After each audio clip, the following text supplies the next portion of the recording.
Hello friends, welcome back to priyavijaykitchen. நான் பிரியா பேசுகிறேன். இன்றைக்கி சமையல் டிப்ஸ் வீடியோ தான் பார்க்க போகிறோம். இது பார்ட் 2. சமையல் டிப்ஸ் பார்ட் 1 வீடியோ லிங்க் நான் கீழே டிஸ்கிரிப்ஷன் பாக்ஸில் கொடுக்குறேன். சரி, வாங்க வீடியோக்குள்ளே போகலாம். அதுக்கு முன்னாடி priyavijaykitchen நீங்கள் இன்னும் சப்ஸ்கிரைப் பண்ணலைன்னா சப்ஸ்கிரைப் பண்ணிக்கோங்க. பக்கத்தில் இருக்கிற பெல் ஐக்கானையும் ப்ரெஸ் பண்ணிக்கோங்க.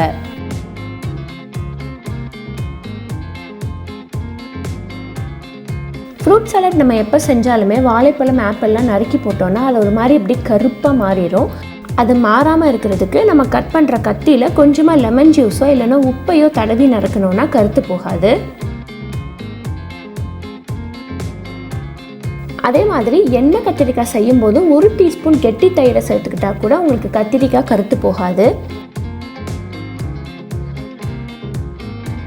எந்த துவையல் அரைச்சாலும் வழக்கமாக சேர்க்குற பொருட்களோட கொஞ்சமாக வறுத்த பயிர் வகைகளை சேர்த்துக்கிட்டோன்னா உங்களுக்கு சுவையும் சத்தும் அதிகமாக இருக்கும்.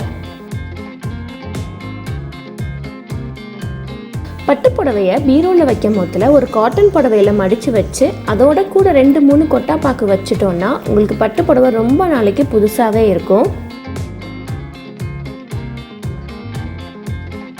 தரையில் எண்ணெய் கொட்டிடுச்சுன்னா முதல்ல கோலப்பொடியவோ இல்லைன்னா கோதுமை மாவை வச்சு எண்ணெயை தொடச்சிட்டு அதுக்கப்புறமேட்டு நம்ம சோப்பு தண்ணியை போட்டு கழுவணும்னா பிசு தன்மை இல்லாமல் இருக்கும். நம்ம எந்த அசைவ உணவு சாப்பிட்டு முடித்தாலுமே கடைசியாக ஒரு துண்டு வெல்லம் சாப்பிட்டோன்னா ரொம்ப ரொம்ப நல்லது.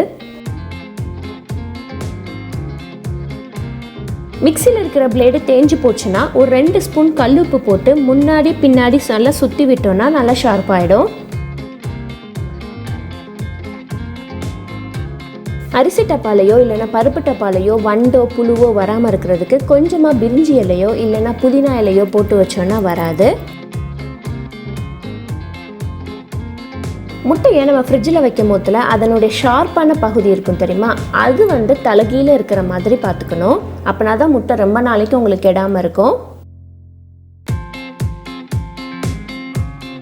ஒரு சில சமயத்தில் கொத்தமல்லி புதினா இல்லை கீரை வகைகள் அப்படியே வாடி போயிடும்.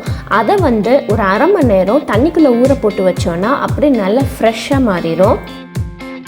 இந்த சமையல் டிப்ஸ் உங்களுக்கு யூஸ்ஃபுல்லாக இருந்திருக்கும்னு நினைக்கிறேன்.